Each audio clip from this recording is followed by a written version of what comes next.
সারা দেশের বিচার ব্যবস্থাকে এক নজিরবিহীন বার্তা দিল পুনের বিশেষ পক্সো আদালত। ৩.৫ বছরের এক নিষ্পাপ শিশুকে নৃশংসভাবে নির্যাতন ও হত্যার মামলায় ৬৫ বছর বয়সী এক অপরাধীকে আদালত একাধিক ধারায় মৃত্যুদণ্ডের নির্দেশ দিয়েছে। কিন্তু এই রায়ের সবচেয়ে বড় দিকটি কি জানেন? অপরাধের মাত্র ৬০ দিনের মাথায় নেমে এসেছে এই চূড়ান্ত রায়।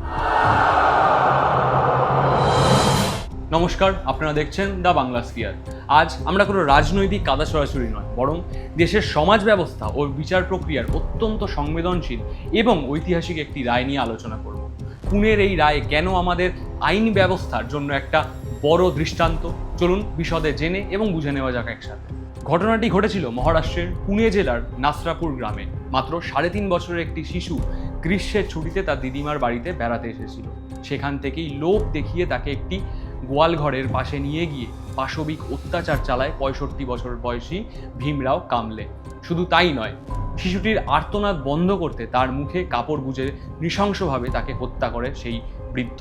এই ঘটনার পর পুরো এলাকায় তীব্র ক্ষোভের আগুন জ্বলে ওঠে। তবে এবার দেশের পুলিশ ও আইনি ব্যবস্থা যে অভাবনীয় তৎপরতা দেখিয়েছে তা সত্যিই প্রশংসনীয়। ঘটনার দিনই পুলিশ অপরাধীকে গ্রেপ্তার করে। মাত্র ১৬ দিনের মাথায় জমা দেওয়া হয় ১২০০ পাতার চার্জশিট। সিসিটিভি ফুটেজ, ডিএনএ প্রমাণ এবং অকাট্য ফরেন্সিক রিপোর্টের ওপর ভিত্তি করে ২৮শে মে চার্জশিট গঠন করা হয় এবং জুনের শেষেই আদালত তার রায় শুনিয়ে দেয়।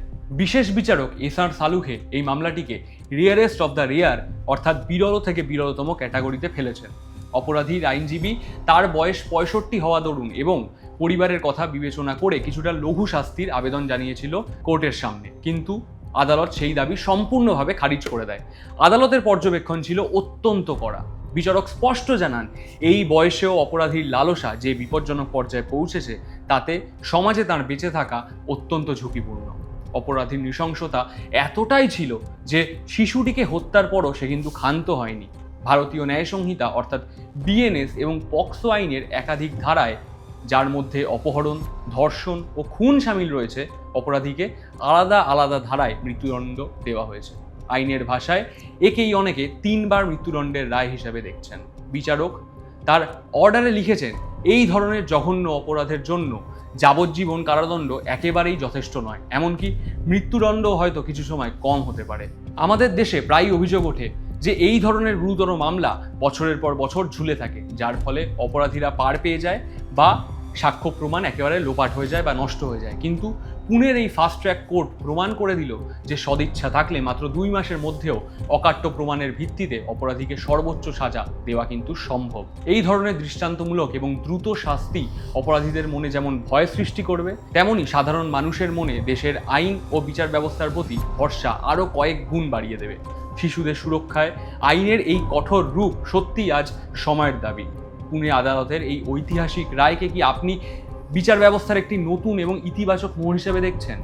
ফাস্ট ট্র্যাক কোর্টের এই গতি দেশের প্রতিটি নারী এবং শিশু নির্যাতনের মামলায় বজায় রাখা উচিত। আপনি কি মনে করেন?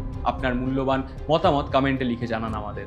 সমাজের এরকমই গুরুত্বপূর্ণ খবর এবং নিরপেক্ষ আইনি ও রাজনৈতিক বিশ্লেষণের জন্য এখনই সাবস্ক্রাইব করুন দ্য বাংলা স্ফিয়ার। ভিডিওটি ভালো লাগলে বন্ধুদের সাথে লাইক শেয়ার করুন, যাতে তারাও এই সমস্ত খবরের বিষয়ে জানতে পারে। দেখা হবে পরবর্তী ভিডিওতে। ততক্ষণ সচেতন থাকুন, সুরক্ষিত থাকুন, ভালো থাকবেন। নমস্কার।